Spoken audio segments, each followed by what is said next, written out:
At ito na nga, papunta na kami sa aming location. At ang driver nga po pala namin ay ang aking ama.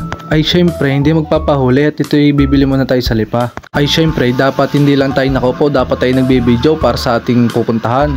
At nandito na nga kami sa aming location, ay hindi agad kami makalusong at meron pa kaming hinihintay na kasamahan.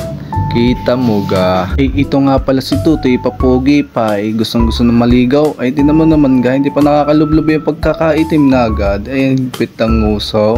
Ay ang pagkakaganda naman din ay nung nakarating kami ay talagang napawaw na laa. Kitang Bulkan Talay, tingnan mo. Ay sa sobrang excited maligo kami nag-video ay papakita namin din ang view. Tignan mo, napakaganda naman yan, pakaliwalas.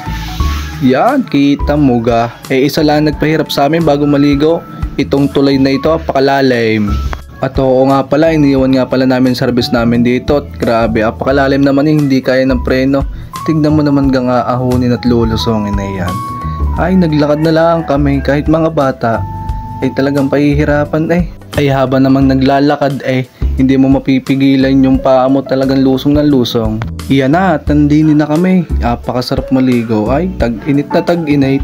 Higpit ang mga bata, maligaw.